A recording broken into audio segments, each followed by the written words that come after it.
Hey everyone, Peter Hostrawser of the Disrupt Education podcast here. I want to thank you so much for tuning into episode 5 of our series with YouScience.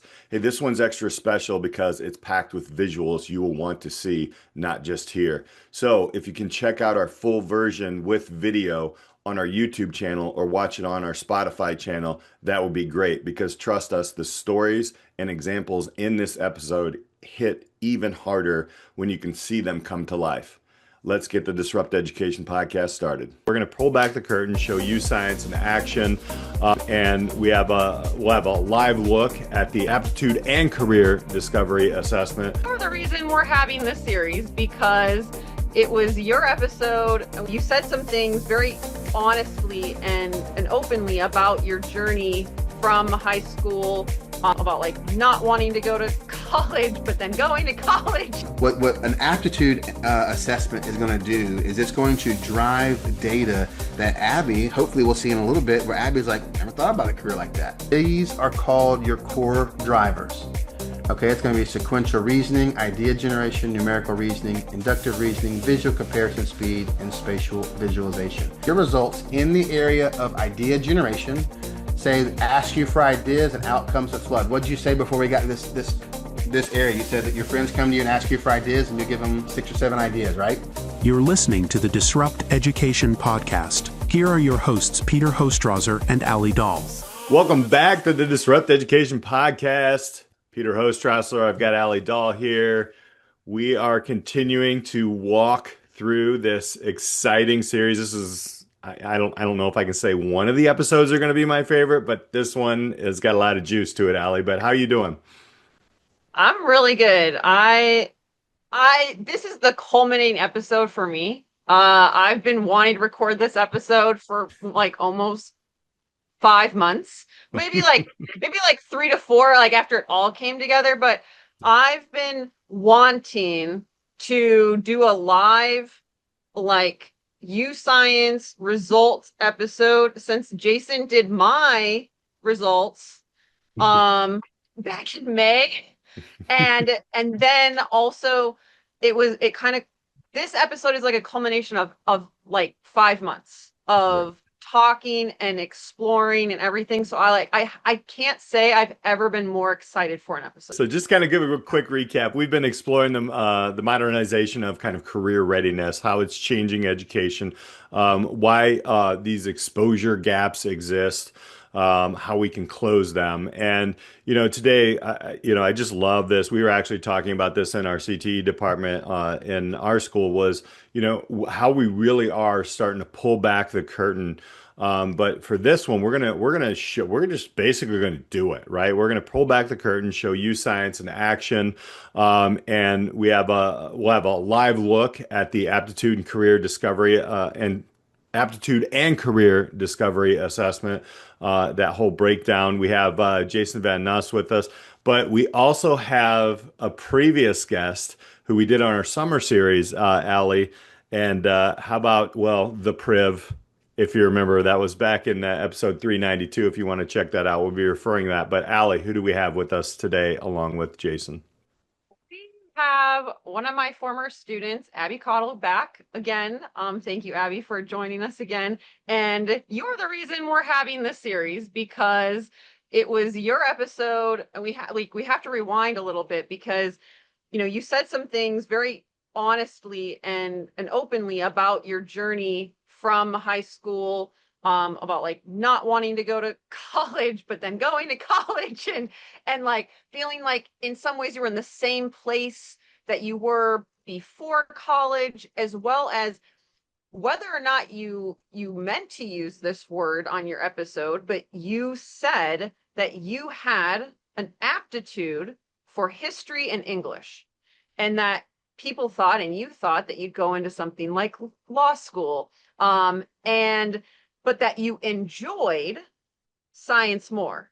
And so you ended up like going into that route. And it's just really interesting because even with feeling like you have an aptitude for something, but an interest for something else, you still don't feel like you had the right tools in your toolbox to know, what am I supposed to do for the rest of my life. And you're kind of like, I don't know that I like want to make a decision or anything. But those statements, you're not alone. And when we were thinking about like how can we really help people, there's nothing more powerful than like real time coaching. You have done some of that. You've shared some of that on your episode. And like Peter and I believe in that. Jason believes in that. Like this series is all about that. And so we just hopefully we're helping you, but also know that like we're hopeful that YouScience can help lots of people by just like giving them that you don't have to go through college and then still feel like you're in the same spot. Number one, I just want to thank you again for sharing all that, Abby, because you really did open the eyes of a lot of people. But one of the other things that you did say that I really liked was, I'm not an outlier. There's a lot of us that feel this way.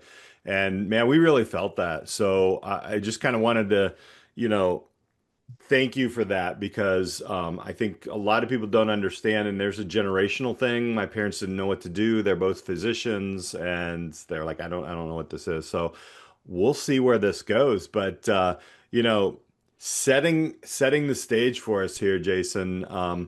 You know, basically what is it that YouScience measures and how is it basically different from Yeah. I know Abby's probably taken those traditional surveys where I'm like checkboxing and different things like that, but let's catch people up on that and then we'll dig Okay. in. So basically, what YouScience does is every I won't say competitors. I don't really think it's close. But everybody else in the same space typically uses a single variable analysis. So if you're going back to your statistics, that's going to be an ANOVA, looking at one variable of analysis, looking at, and that predictor is typically interest. Mhm. And so I'm very, very leery of using interest as a career predictor, specifically for high school students, because I used this word on our last episode. The interests are so ephemeral. It's the cute guy who walks in is like, oh, I'll take the class he's taking, or whatever silly thing you want to look at, like interest, and you're at a time in your life where interests are designed to change, if that makes sense, right? I love that Um, analogy, by the way. It's so, but I never mean, happened to me, but I'm just it's a saying. joke, but I mean, when you see middle school kids come to the high school where my office is, Hmm. and they're sticking with their friend. There's always the alpha Sure. guy or the Hmm. the alpha girl, and the friends they want to take whatever class the popular kid's taking, and it's like, no, no, pick a class that you want to take, right? And the same thing happens in high school. It's like, I just want to take the fashion class because that's where all the girls are going to be, and that's the best odds to Hmm. get a date for homecoming, or silly things, right? I mean, Yep. but what YouScience does is it still measures interest, but it layers on top of that what's called aptitudes, right? And so as someone who loves data, I'm not a statistician. I don't have the degree for that. But whenever you can layer another variable on top of that, it's no longer an ANOVA, it's a MANCOVA. It's a multivariable analysis of covariance. So not just an ANOVA, it's a MANCOVA. That's the nerdiness. I'll get that out of the way. But what you're really doing is anytime you can add another layer, another variable to a data set, you're going to get a much more robust yield. Mm. Okay. And so what does that mean for students or my students and then adults like Abby who are looking for careers? It means is I can always filter interest. Like, what do you think you're going to be good at? What do you like? But then I Mhm. can turn that off and I can say, all right, here's a whole set of career predictions and matches that align with things that you may not be interested in, but things that you would be good at. Now, why does that matter? Because there's so many barriers that an aptitude analysis overcomes. Socioeconomic, family demographic, geographical. What if you live in a community that only has agriculture and that maybe that's all you're exposed to, right? So what an aptitude assessment is going to do is it's going to drive data that Abby, hopefully we'll see in a little bit, where Abby's like, never thought about a career like that. Well, maybe because that career wasn't present in her home. Maybe that career wasn't present within her family or in the community where she grew up. And so that's what aptitude does. It allows me to go, it is what I call the ultimate field leveler, because I can take the student who has a ton and the student who has nothing in terms of maybe single family home, maybe foster. Look, foster kids are an amazing tool for this because they have so many obstacles in their way, and YouScience levels the field and just says, here's what you think you're good at, what you like, and here's what you would be really good at. I can look at those and say, let's layer it together, or let's get a one-off picture. And it is absolutely the most robust data yield I get from a career perspective. And I don't use anything else now. YouScience is all I use with my students. Before we like just dive in, Abby, share a little bit like, okay, you were in the summer, you had just graduated. It's a few months post-graduation, you have moved, but like, where are you at, and then you obviously did the YouScience process, like you took all the assessments and whatnot. So just kind of like, before we even like look at your results, where are you and what did you even think about doing them? Well, it has been a couple months. I am officially out in DC now, hence the new kitchen background situation. It's been pretty good. It's been kind of hectic. Just like getting everything across the country is a thing, and having my dog with me too has been, we had to break up the drive and all this, good stuff. But I'm here. I've been making some progress, like career-wise, which has felt exciting, at least like connecting with alumni network. Hopefully that's, helpful. Mhm. And then I've just been like temping and things, which has been kind of cool just to get some experiences that I didn't have before. And then you're just like in different office spaces and stuff like that, seeing how people like their jobs and what they're doing. A lot of it's administrative, but that's been interesting. It's just right now the job market in DC is super tough. There's a lot of people that got laid off through like various like government layoff things, and now they're like very saturated in fields and like taking entry level positions and stuff like that just because they need jobs, which I totally get, but is frustrating as an actual entry level person. Um, but it was really exciting to take these YouScience things. I honestly was a little bit skeptical when you told me about it because I don't know if you knew this, but at Parkway West, at least through like middle school, if not through high school, they had us take a series of things that were like career aptitude, whatever. And they were largely like interest based. And they were just like strange questions where you're like, what are you Mhm. trying to get from me? Like by asking this question. And then people get like super weird results. I think I got like florist, which I honestly stand by. I think I would be really great at that. But like I think it's like a joke online sometimes that people will have like high schools that have you take that and they'll give you like funeral director and things like that, like random, I don't know. But I started taking these and my first thought was like, ooh, they're kind of like a puzzle in a game, which was really fun. So then I actually like wanted to do the rest of them. Um, but it was kind of cool because you couldn't tell exactly, like they told you what they were measuring, but you couldn't tell exactly like what they were getting from you and how that was going to like fit into the bigger picture, which I think is exciting because when it comes to like doing research and doing data, a lot of times I feel like when people are doing survey stuff, they're like me trying to figure out like, oh, what are you trying to understand about me from Mhm. like by asking this question? And then they're like kind of messing with it because there's that whole perception thing of like, oh, I need to be perceived as the best I can. So let me screw with the data by not actually putting what the real answer is. Let me put Yeah. what I think you want the answer to be. Um, So true. And that, I mean, because you're playing puzzles, you can't game the system.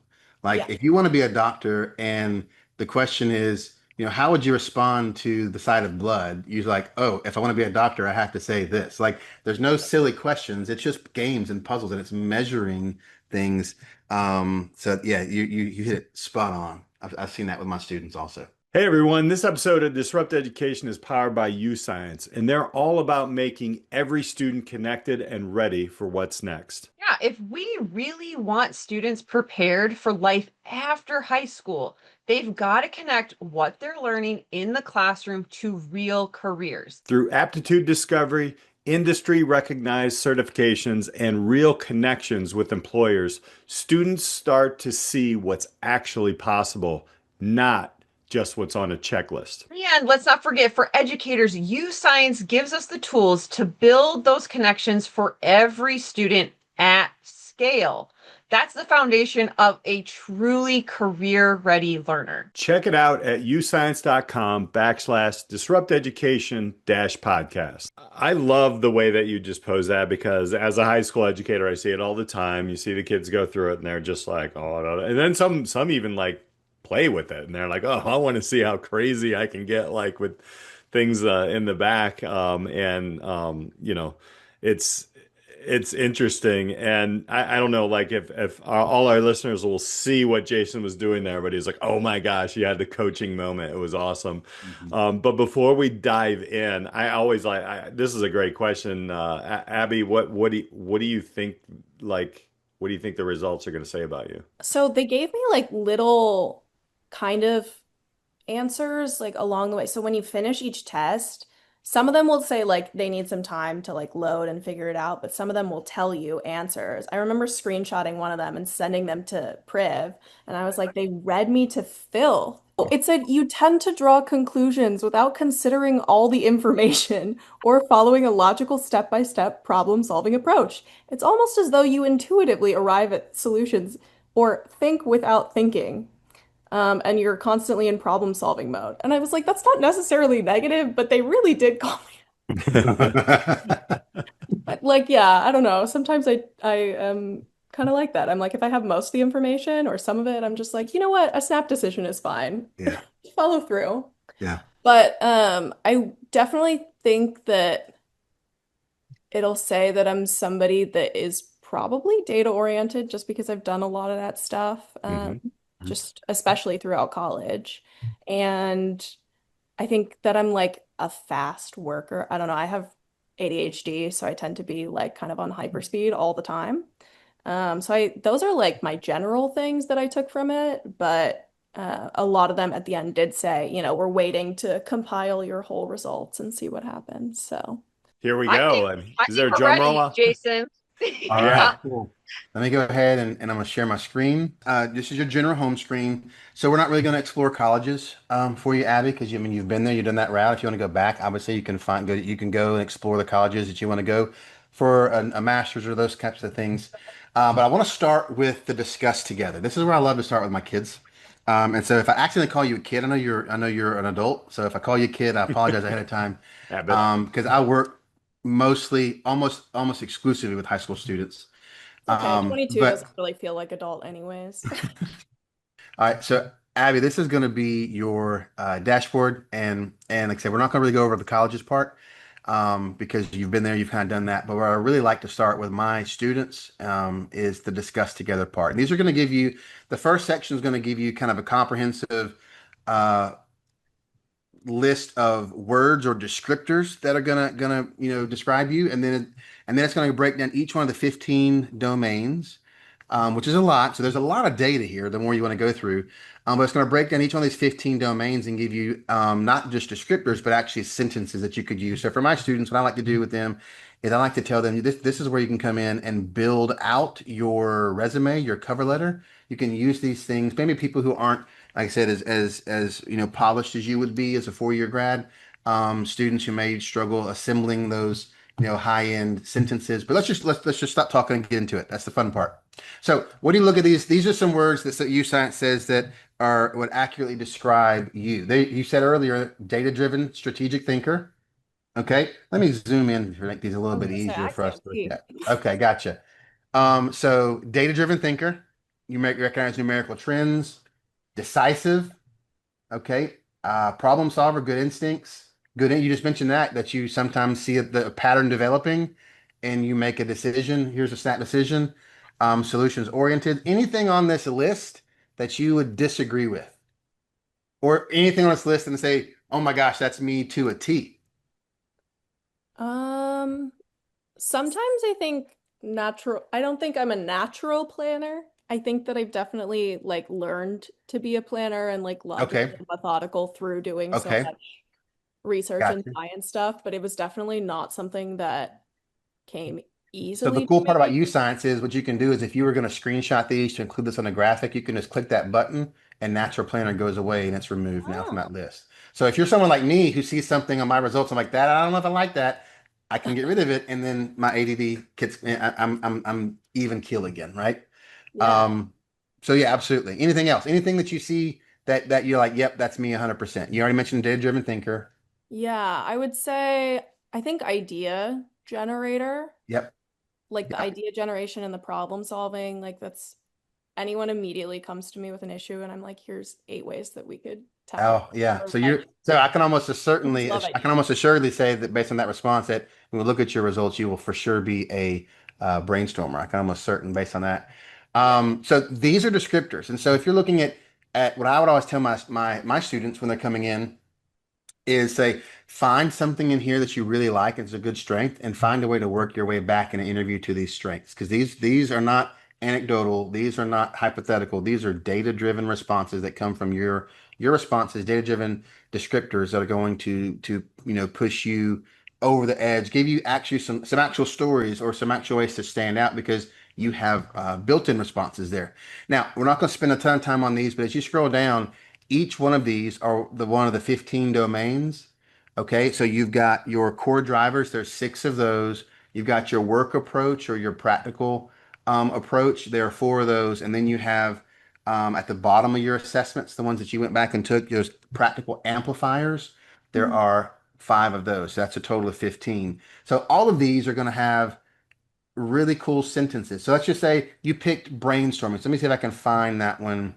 Idea generation. All right.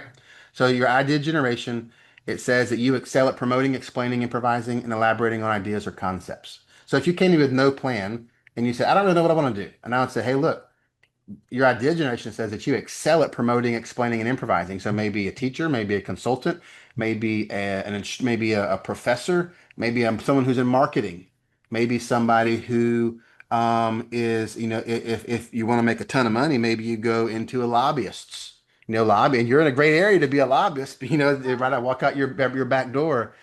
So this is just the ability to generate and ideate those things that you need creative environments where you're valued and where you can generate ideas.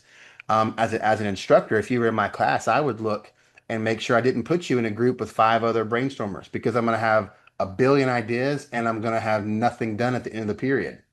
Whereas if I put, a bunch of introverts together and a bunch of people who are not brainstormers, I may have 7 different projects that they try to, synthesize together at the very end, because they all did their individual parts and made it one project at the end. So a lot of really cool ways to use this data. So again, we're not going to go over all this, but it breaks down each one and gives you sentences. So if you were going to go into, let's just say you wanted to pick and say, I really want to go and apply for a job as an apprentice in an architecture firm, right? I would say come down here to spatial visualization. And it's like, fine, pick something from this list to put on your cover letter or your resume because spatial visualization is a huge component of what you're going to do as an architect or someone who's in drafting. And so this says you can envision a completed house or building just by reading the blueprints. I'm equally comfortable thinking in either concrete or abstract terms. That's a pretty cool thing to use across the board, whether you want to in any area, right? Mhm. So that's just how flexible this data can be. And this is just the describing you section of YouScience. I love to have my students just spend some time here. You can see just by the amount of the screen I'm scrolling, there's a lot of data here, right? Um, but we want to get into your specific results. So I do want to cover, before we get into careers, just the aptitudes and how these break down, what these look like for you. So when we come here, these are called your core drivers. Okay, it's going to be sequential reasoning, idea generation, numerical reasoning, inductive reasoning, visual comparison speed, and spatial visualization. If you clicked on any one of those and then you clicked on this explore button, it'll take you, and the format for all of these things are the exact same. It's going to look the same, just the content's different. So any of these that you want to see real quick, inductive reasoning, numerical reasoning, predictive, sequential, spatial, any of those you want to take a look at real quick, Abby? Do the sizes like, is Yeah, that I'll explain that in a order second. that they're Yeah. in? So that Oh, doesn't mean the size doesn't mean it doesn't mean that you're good or bad at it. It means that if it's a really small area, it just means that you're not well defined in it. That means that you could go in either direction. Does that make sense? The ones that are bigger means you have a stronger predictability in that area. So just for the sake of continuity, let's just stay with idea generation. That's where we just spent time at, right? So I click on idea generation. You test it as a brainstormer, as I suspected, and let's just go ahead and click explore. Ton of data here, but what you're going to look at is it gives you the category. It tells you how you performed as a brainstormer, and then it gives you a brief description of what this category is. Idea generation directly affects whether your thoughts go in several directions at once or whether you can flow single ideas more readily or follow them more readily. So it gives you that, and then it says, here are your results, Abby. So your results in the area of idea generation say, ask you for ideas and outcomes of flood. What did you say before we got to this area? You said that your friends come to you and ask you for ideas, and you give them 6 or 7 ideas, right? mhm. You can talk on any topic, whether you know a lot about it or not, whether you care a lot about it or not. Okay, that's a really good skill to have as a fellow brainstormer. This is, I mean, maybe a career in public speaking would be good. Oh, please. You can improvise on the fly. You don't get too attached to one idea. You're just generating ideas. People in your group are you tell me where we're going to go. I'm going to give you all the ideas, right? Mhm. A natural fit for any job that moves quickly. You just mentioned that. How cool is that? You just said that you move fast, you work fast. Um, so these are all things that your results show. Then you go down, and again, every one of the 15 domains has this type of data. So we don't have time to go over all 15, but the next result says, how does this impact your life at work? Here are some things that being a brainstormer, how this will affect you at work. Seek roles that involve promoting, explaining, or elaborating. So putting you behind a desk with very little interaction with people is not going to be something you're probably going to enjoy. Now, you're a professional, you could do it, but you're not going to really probably enjoy that. You're likely to enjoy creative environments with a lot of action. You mentioned that. You like working fast, you like coming with ideas. Learn and practice public speaking techniques. You could be a great motivational speaker. Okay, maybe you're the next Mike Rowe who comes out and says, "Hey, look, here's my experience with career counseling. Here's what we need to do better with people coming out," right? You're a natural speaker. Consider telling or selling or trying advocating for a particular lifestyle activity. Advocate for awareness for careers. You may be the next, like I said, Mike Rowe, who's going out and advocating for these types of things. Join discussions, brainstorming sessions, and meetings. This is all at work. Now, what does it mean for you at school? At school, any course of study will require you to sit, listen, and learn, even memorize at least part of the time. So you're not gonna like the sit, listen, and learn. Okay, you can do it because you're a professional, but it's not gonna be how your brain works, right? And so I click that so you can see what it's like if you like them or not. It says if you can find if you can find schools and classes that rely on small group discussions, so you're not always listening to an instructor lecture. What's your experience like that when you were in your university? Did you like those? It's a little bit opposite for me. I really Okay. enjoy when people that know a lot more than me can like Okay. tell me Okay. things. I don't like classes where like somebody obviously knows the answer and they're like, why don't you sit here and talk to your peers about what Okay. the answer is? Okay. So I find that really frustrating. the But I efficiency component. I do got it. I do like things where you're like brainstorming things or like projects or labs when you're working with people when you're Okay. discussing kind of And that's what I tell kids. problem solving things. Yeah, I tell them all the time. I say, look, this is not a silver bullet. This is looking at the science of how you responded. And there's some things on mine that like I don't say YouScience doesn't say that these are always going to be 100% accurate. That's why they give you the ability to hide some of those on the describing you section, right? Um, and so then it goes on and says, this is how being a brainstormer is going to affect you socially. Says help a community or nonprofit think up ideas for fundraising events, so volunteering, those types of things. Now, my favorite part about this, before we get into your career, is things that are typically going to be easy for you. So look at these. Are these things typically easy for you? Speaking off the cuff, promoting, coming up with new or unusual directions for a company or project, coming up with or furthering plots, stories, scenarios. Are Yeah, those things typically pretty easy for you? yeah. Okay, being convincing, entertaining, charming. Now, Yes. Well, yeah. Yeah. Now, here's the fun part. I love doing this with my students. Now, I don't think have any reason to think you wouldn't be, but I want you to be really honest here. Are these things, I'm gonna click the button now, are these things typically difficult for you?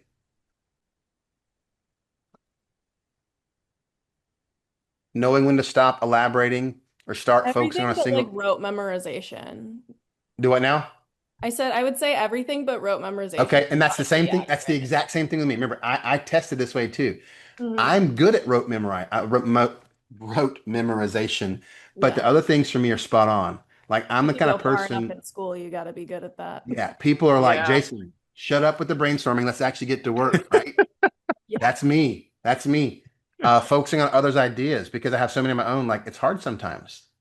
But even as a professional, this is good for me to know because Mhm. when I'm working in groups or I'm working with my students, it's like I need to be Mhm. quiet and let them ideate. So even as a professional, I learned so much about these things for me. And then it comes out and gives you some tips for success. Look for chances to contribute ideas. Look for careers where you can contribute ideas. Stay engaged. Be careful not to give too much unsolicited advice. That'll get you in trouble everywhere, right? So these are just this is just one of the 15 areas where we go into. So I would really encourage you to go in and look at those and kind of see and build your own profile, so to speak, and really learn about these and you can pick and choose what you like. But now is the fun part. We're gonna go in, we're gonna look at the careers. Okay. So I'm gonna get back to your main dashboard. I'm gonna click the aptitude and career discovery, and then we're gonna go into your career. So remember, I told you you can break down these careers by all three or two, both variables. I can filter it by interest only, Mhm. by aptitude only, or I can merge those together and get an overall fit. So you mentioned in your last episode, Allie, correct me if I'm wrong, that she had an aptitude for history and English, meaning you were Yep. good at history and English, Mhm. but you enjoyed science. Yeah. And I tell my students all the time, it doesn't matter if you're good at it, do you want to do it for the rest of your life? There's a lot of things I'm good at that I don't want to do, right? I'm good at data. I don't want to be an accountant. I couldn't do that. I need people. I need to talk, right? So, Mhm. which of these do you have a preference on which one of these we look at first? I prefer aptitude. What do you prefer? Yeah, Does it let's go. matter?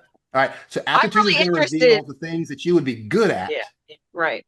Yeah. that you may not, and this is where you tackle um this exposure gap. You may not know some of these careers we're about to look at, or you may know they exist, but you may have never thought about doing them for a living. So let's click I think here. what's really important about this filter is that, like, so Abby, you said in your last episode, you felt like you had an aptitude for history and English. So an aptitude is something that's like innate, that like, you would just naturally be good at. And so when before we started recording this, Jason and I pulled this up, and I thought your results were very interesting, but also not surprising because your family is, doctors. But Yes. this Yeah. is what it says based off of all the assessments that you did, is what you are just apt at. Yes. So your aptitudes. Aptitude. So again, this is not about interest. These are things that you'd be good at. Like you could be a really good, let's just say garbage person. You may not ever want to do that. So this page may be full of careers you say, oh gosh, no, because it's not factoring in interest. It's only factoring in aptitude. So first one is naturopathic physician. I don't even know what that means. Okay. So great example. Let's look at it. What is a naturopathic physician? So you could then come in here and click on this, and it'll give you a educational investment, how long it takes you to get there. It'll give you projected openings, starting, average, and top salary. It'll tell you what areas were the specific match for you. And then it will give you a day in the life of it. A naturopathic physician offers comprehensive care to patients using holistic approaches. So maybe not like your typical Western medicine medication, but more of a holistic approach, which means that they take care of the people by considering their whole health, not just specific symptoms. Okay. And so you may say, yeah, okay, I'm curious. Let's see some more. So scroll down, it'll give you some core tasks for this job. You can scroll through here, okay? And so these are areas you say, would I want to do this? Would I be good at doing this? Then you scroll down, and this is where the to me the magic Mm. happens. Do you see all these little white circles And you probably can't see most of them because they're covered up by your purple circles. But the white circles are the average results for someone in this field. The Mm. purple circles are you and where you tested in each one of these categories. Okay. You only have two that aren't touching. So you are either overlapping completely or touching the average person. So you can see why they recommended this under the aptitude result. Okay. Now, if I scroll down to your interest result, okay, a little bit different. So this It tells does not me, match. yeah, this tells me that you would be really good at it, but would you like it? Now, again, it's important for me to disclose, Abby, that interest doesn't mean you don't like this. Yeah. Interest means you may have just never thought about this before. And so as you say, oh gosh, that does sound interesting, you start thinking about it, you start looking into it more. The more you look into it, the more maybe as a high school student, the more classes you took in this area, the more your interest profile is going to change. That's why YouScience lets you retake the interest profile, but doesn't let you retake the aptitude profile. Because as your aptitudes dictate dictate what you're going to do, your interest will evolve based on those things. So you are perfect match socially, but what it says is you are way more artistic than you need for this career. So if you were saying, Jason, I really do want to do this, I would say, okay, great. Let's look at doing this. Just know that you're not going to scratch that artistic itch with this career. You may need to join like a pottery club or a painting club or a drama club to really scratch that itch socially. Okay. You're not quite as investigative as you would need to be for this career. Okay. So Abby, if you are going to do this career, I would really encourage you to really hone those skills of that investigative nature, because if you're going to be a naturopathic physician, you've got to really dig in and do a lot of investigating. So just how this would explore, you mentioned just this, it'll show you some employers who are looking for people with this skill set. Then it will also come in here and it will show you some related fields. Okay. Any of these things have you ever thought about before? So I went to school Okay. for psychology and neuroscience with the plan of going into neuropsychology. Okay. All Yeah. right. And There you then, go. yeah. And then the whole hitch was, do I want to go and get a PhD. PhD? Yeah. Yeah. Yeah. Exactly. Understood. Especially right now. And then Yep. my parents are doctors. My family is doctors and nurses. Okay. And I honestly think I would love to be a psychiatrist. Yeah. I don't think I could do med school. Okay. Understood. I'm a Understood. hypochondriac. Yeah. I don't like bodily fluids. Yeah. I don't want to try out surgery. I know that's not for me. Like, I don't Yeah. want to dip my toe in any other pool. I want to do just psychiatry stuff and psychiatry stuff. Understood. So And that's so What would that, it look like to look at her overall fit then to see how that shifts from just aptitude? yeah, Yeah. absolutely. Absolutely. So if you did want to go back, you scroll down one more screen, it tells you minimum education, how to get there, licensing, all the cool stuff there. So if we went back to your careers, overall fit, now it still says strong aptitude fit. If I went to overall, what was it, naturopathic? Yeah. I'm putting my spelling online. It's a good overall fit, but you can see how it went down the list because we factored in your interest. Does that make sense? So these are your overall fits. Okay, this is merging those two variables together. So you've got school psychologist still in that area of passion for you. Okay, so you mentioned taking some psychiatry classes, elementary and school administrator, college and university administrator, equal opportunity counselor, market research analyst. So when I saw this was interesting to me, because you mentioned marketing, so you're doing some data. You mentioned being good at data. So when I heard you say that earlier, I thought of this one. But any of these careers, I'm gonna scroll down. I'm gonna give you a second. Any of these careers stand out to you as something that would be interesting? I mean, I would say a lot of the top ones are like ones that I was interested in or looking at Okay, school. you I've mentioned been now past that. I've looked at a couple of things that would be in both administration, but also kind of like Yeah. event planning within college or university administration. Yep. Mhm. Curator feels a little left field, so that's Okay. interesting. And like again, market research feels Yep. I also got this one left field too. for me. I got this one too, and I thought it was Well, the what do you same thing. mean? This is interesting. I don't know if you know much about this career field, but it was my favorite class in my master's program, the industrial and organizational psych. Did y'all take that in the psychology program that you were? It was I an option, but I didn't take it. it's such a fascinating career field. Um, but so as you go through and you look at these careers, you can favorite them, and then let's just you pick a career like this. You scroll all the way down to the bottom. It'll walk you through to the educational requirements, the breakdown of who does this and what their degrees are, and then it'll even show you the different majors to pursue at these careers, and then projected openings and where they're going to be. Yeah, Virginia. Yeah, projected growth. And so you've got some pretty unique experiences here. And so I typically like to go through with my students. And so teaching you how to use this as you move, 'cause we're not going to solve the problems today. This is just kind of diagnosing what these are. Remember, overall is going to blend them. Aptitude is going to show you careers that you may have never thought of before. Like I saw the theme I saw with your aptitudes is science and engineering.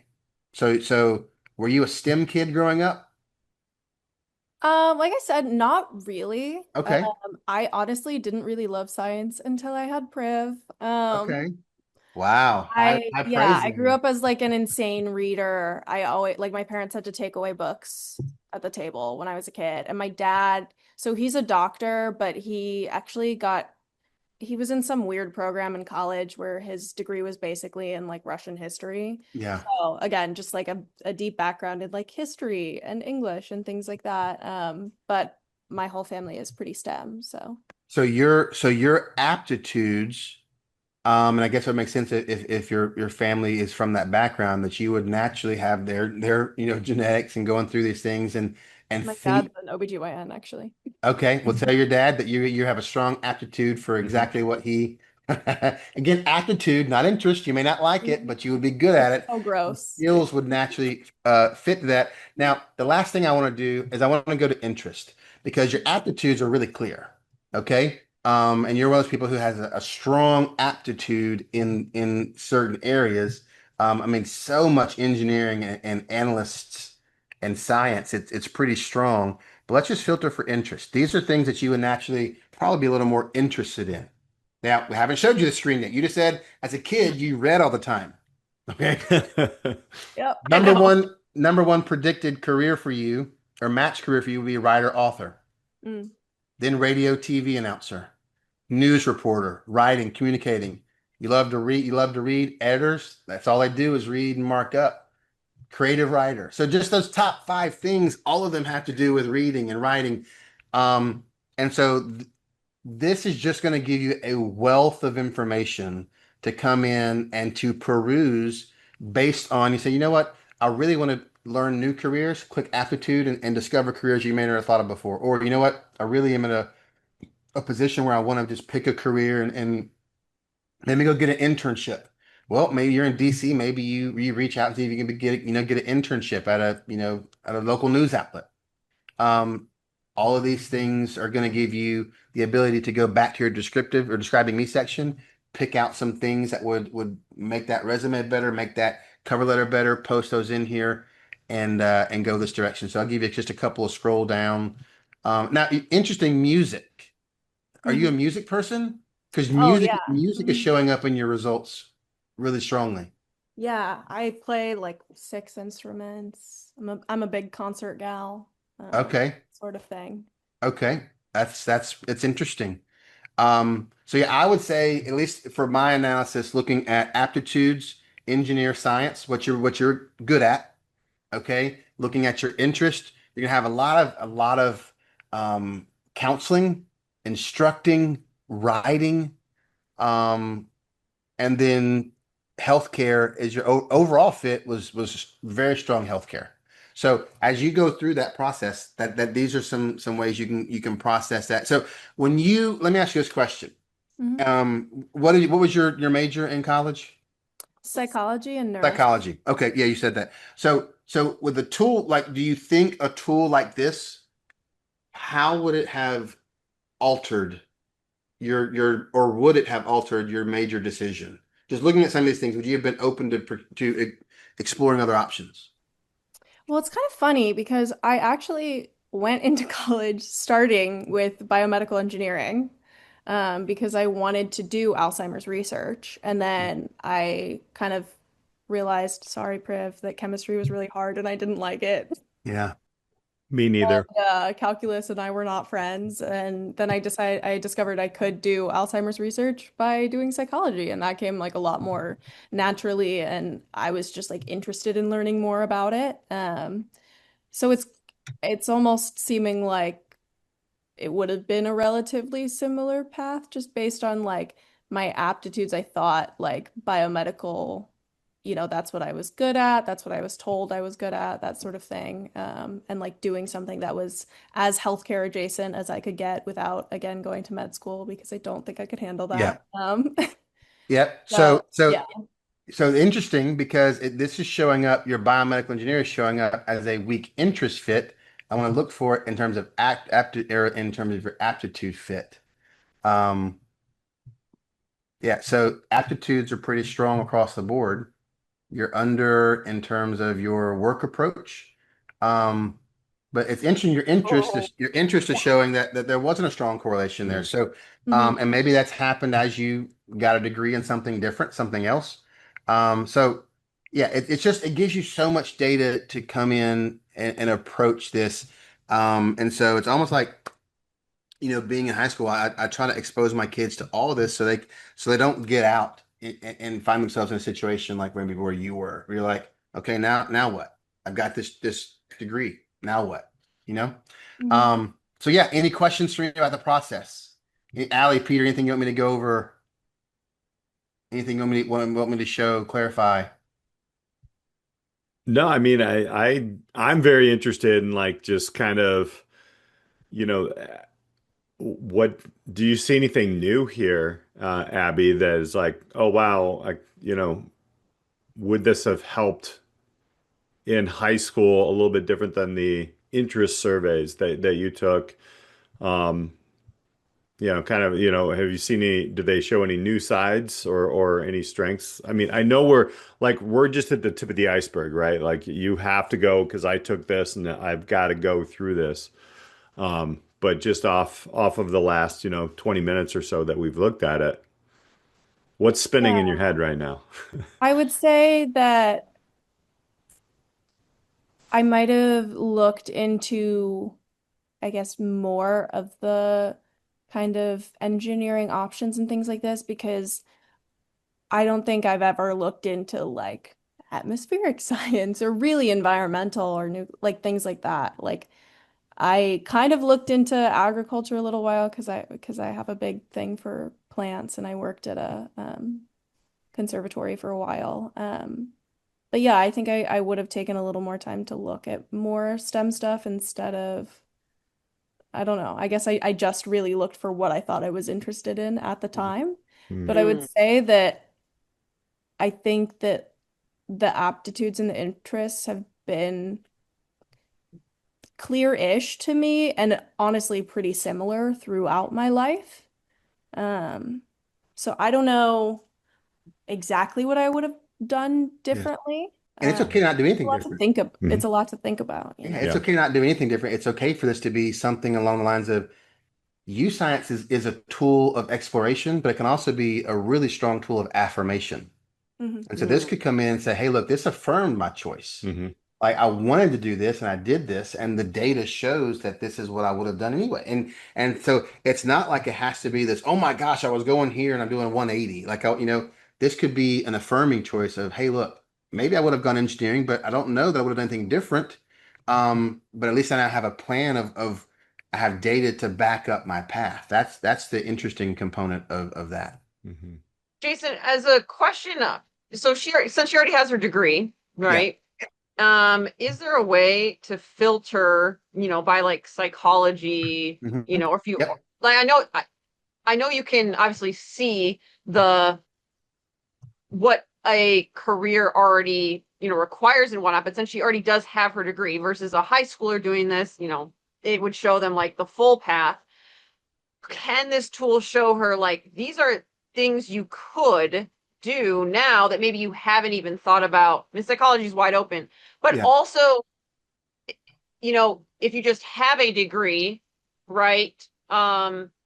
If she's interested in something else, it show you then how to go to the next step that she wants to take.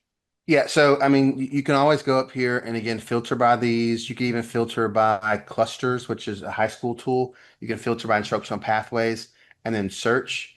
And so psychology professor is a good overall fit. Then once you view that career, it will walk you through. So once you get down here to the bottom, it'll give you all that same data. Down here at the bottom, it'll tell you, how do you get here? The minimum education, and is there any on-the-job training? Educational summary. Here's how you get here. On-the-job training, licensing. Then it will tell you the best majors and career programs to pursue if you want an area in this. You can even go in and then pick colleges. So that's on a different screen. So if you like these majors, you would just go in and, like I said, search that under colleges. And so that would be going back to YouScience. You would come back in here to your education connections. And then you would pick, and you can still do this right now, Abby. You can come in here and you can just start exploring and you can look at programs, majors. So you would favorite those majors in that screen we were just in. You'd come back to this screen and you would search for those majors and find schools that offer those majors. And then you can even start applying from within YouScience. So, if you wanted to go back and get a master's or specialist or PhD or those things, that this provides those tools for you to do that, to reach out to the school. And so it would be obviously not geared toward the advanced degrees, but you can still see the schools, the websites, the majors, and then pursue it from that direction. What Yeah, about work options? Like, does it also provide, like I want to get a job and I have, most, as Abby said yeah, on the last episode, like, right, like, well, pretty much any job, at least entry level, requires the degree. yeah, Okay, she has that. So yeah. then does it Um, also show work-based experiences? Yeah, it does. So you can come in here and do your work-based experiences. You can connect with employers who may be offering that. Now, again, that the majority of my experience with this is with high school students, but you Hmm. can still connect with those employers. You saw those employers as we scroll down the screen, and I would say probably more for you would be more career connections and work-based experiences.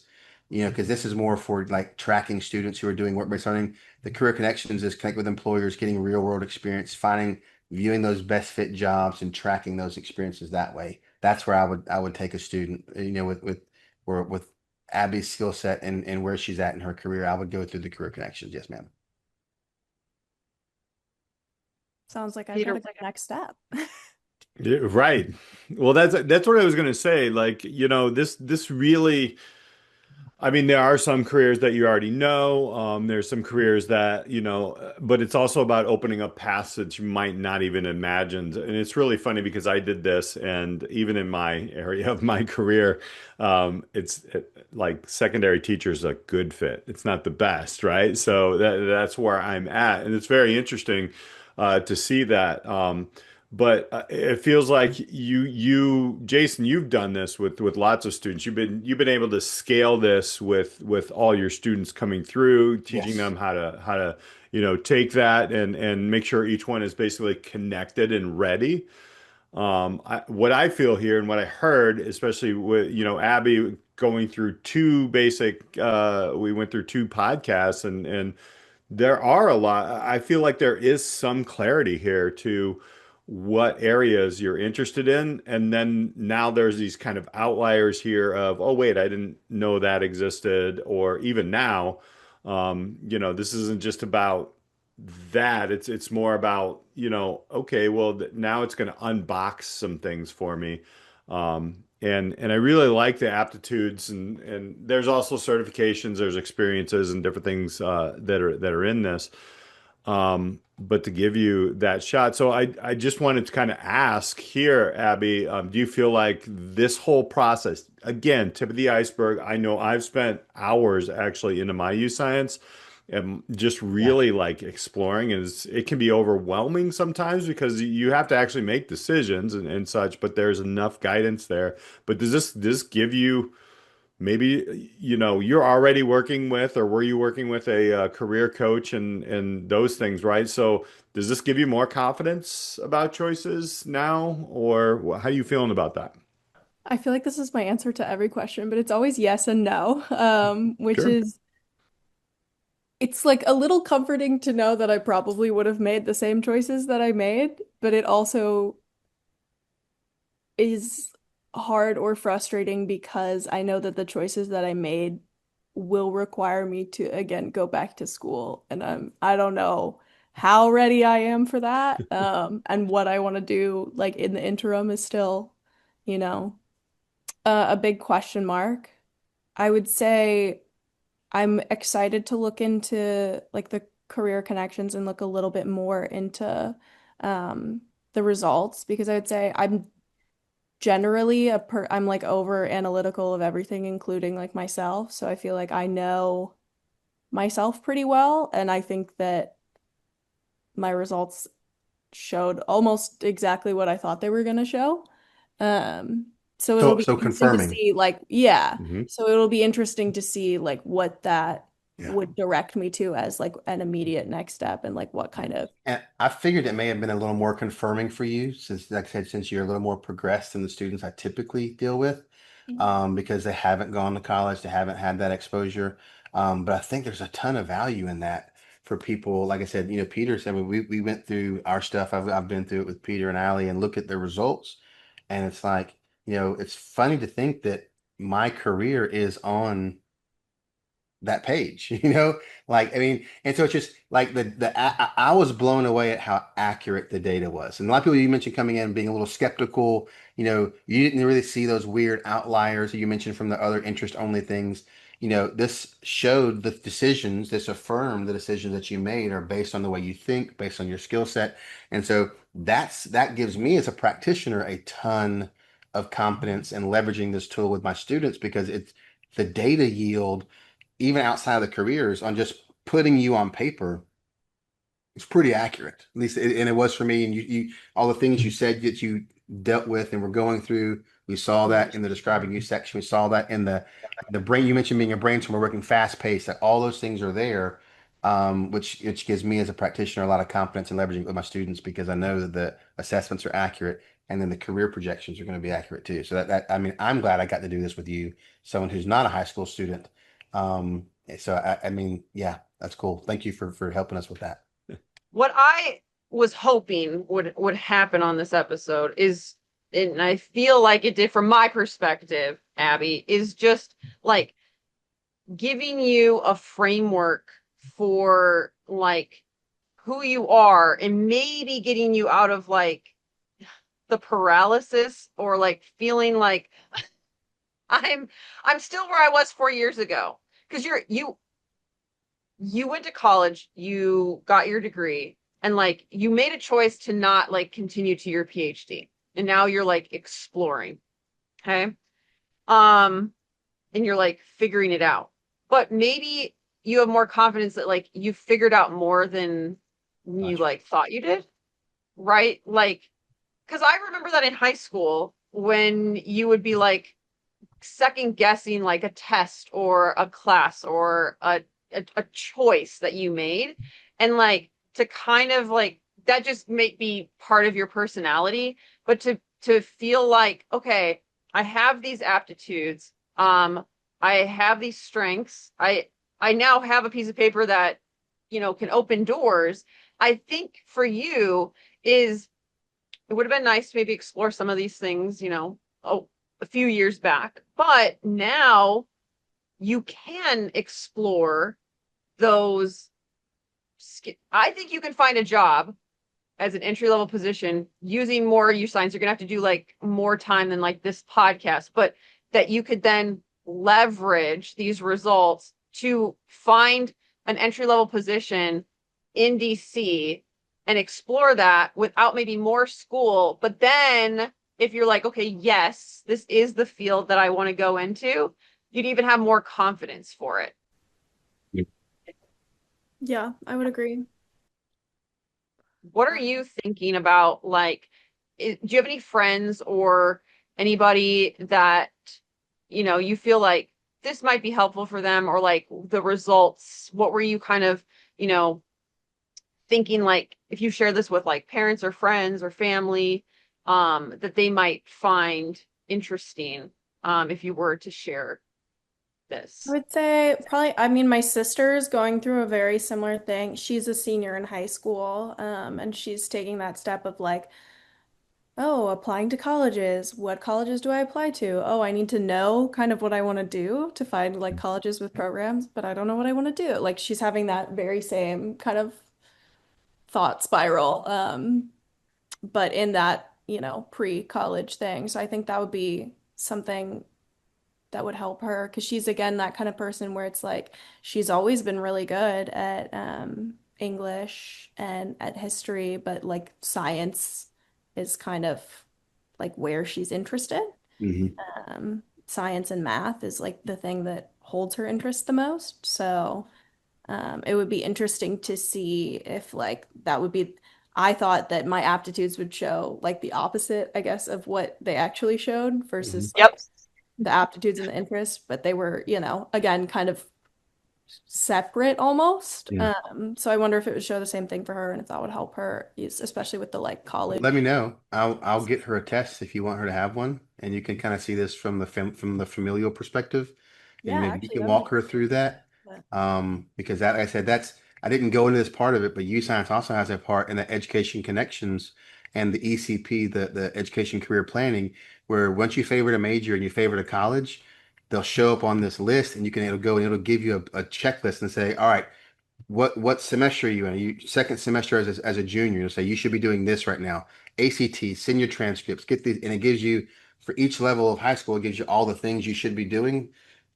So you mentioned her tracking and applying to colleges. It'll help her track all of those things in the ECP area, which is or education and career planning, which is a section in that. So yeah, once we're done with this off podcast, I'll send that to you.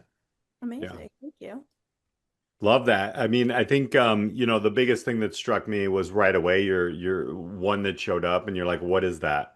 Like that to me is an exposure gap. And I think that's one of the biggest things that tools like YouScience can do is really to close that exposure gap. Even if you're like, yeah, no, that's not for me, but I didn't, I didn't know what that was. That was one of the first things that showed up. And I'm going to challenge you, Jason, right now, just to kind of wrap up and ask this one question. What do you Yeah. think is one myth about career readiness that you think tools like YouScience can finally bust?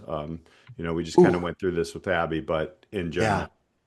Well, I mean, I would say a myth is that you have that you are skilled and gifted for a narrow scope of careers. I think that's the biggest myth Mm, that people would come in and say, well, so I think if you looked at my specific results, Peter, like I'm nowhere near as strong. So I went down my list and Abby's list and we differ in terms of our numerical reasoning, which is probably why she has um, a higher yield in healthcare than I would, right? Because I can't do the high end math as quickly as effectively as she can. That doesn't mean I can't be a doctor. That means I'm just going to have to pour into and develop that area better and practice.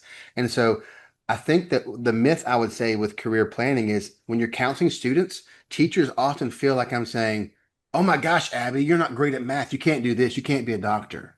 No. And obviously your results show the exact opposite. But what I'm saying is, no, career counseling is, hey, Abby, look, if you really want to be a doctor, your USAT results show that you may need to double down and focus on your numerical computation skills and go in and really maybe hire a private tutor, maybe take some extra math classes as an elective instead of another PE class or instead of this class.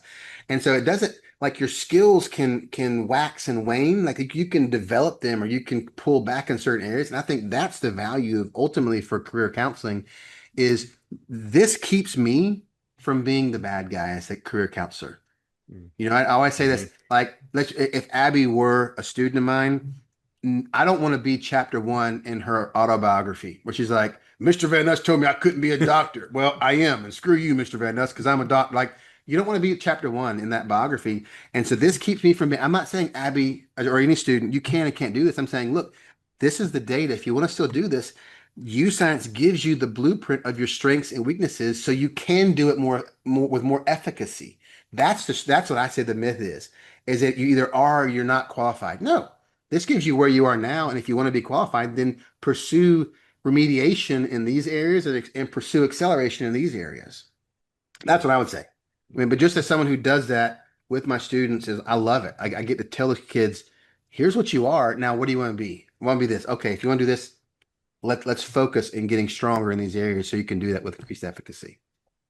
Got it. I felt that when we went over my results, and in particular, I do want to emphasize, like, it was super encouraging for me.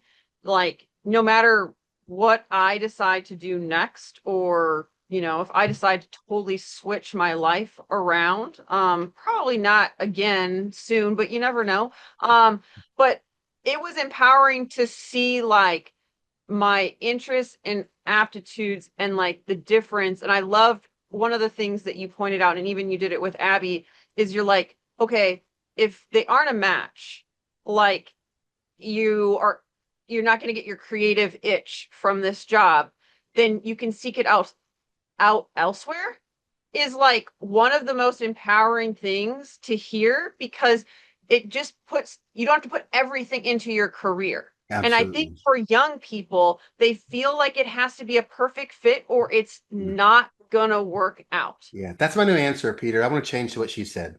That's my new answer, the myth. Yeah, what she said, right on. Like, that's it. It doesn't have to be a perfect fit. You can get them socially. You can get them, religiously. You can get them politically. You can scratch those itches in a lot of other areas other than your direct vocation. Or you can have a side gig, a side hustle. That's popular now. Or you can be a skydiving instructor. Absolutely. Set on. I do look at mine and I do see like things that actually I'm morphing together in education, which is very interesting. Mine come up with technical or director. Hello, I'm on a podcast doing a lot of editing, and doing this. Advertising, promoting manager. I've helped be on awesome teams to grow business and CTE programs. Of course, that's what we do. So, but before we close out here, Abby, any kind of final thoughts that you have on this whole process today? It's given me a lot to think about. I like have so many thoughts happening in my brain right now.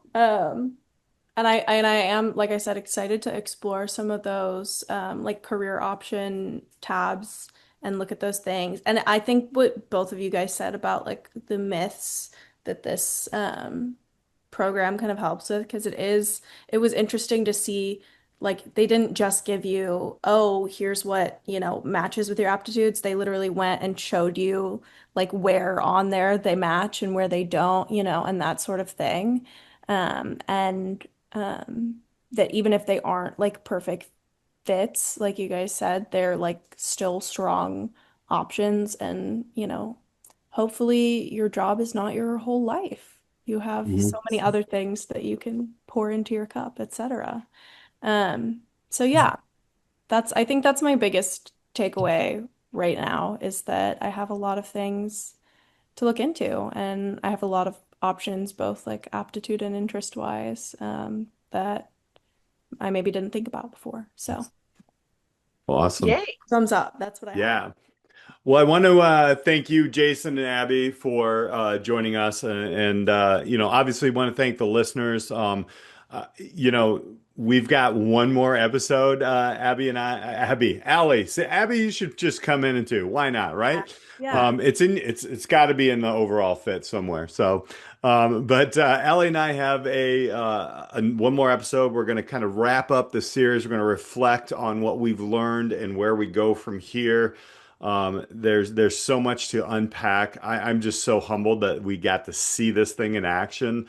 And it actually now, I haven't looked at mine in a few weeks, and now I actually have it up on the other screen right next to me. So I'm going to dig into it. I'm with you, Abby. I'm going to dig in and even have some fun at my seasoned age.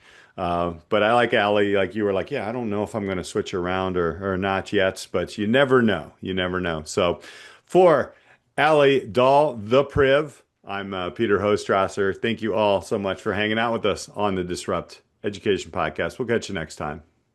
That's another episode of the Disrupt Education Podcast, where we keep challenging the traditional systems and helping students connect learning to real life. Here's the truth. Many students leave high school with a diploma, but without direction. Readiness isn't just about grades and transcripts. It's about discovering who you are and connecting that to real opportunities. That's why Disrupt Education is proud to partner with YouScience, the platform that helps every student uncover their unique strengths, explore career pathways, and step confidently into the world beyond school. If you believe that every student deserves to be connected and ready for what's next, check out youscience.com/disrupt education-podcast. Because when education and purpose connect, students don't just graduate, they launch.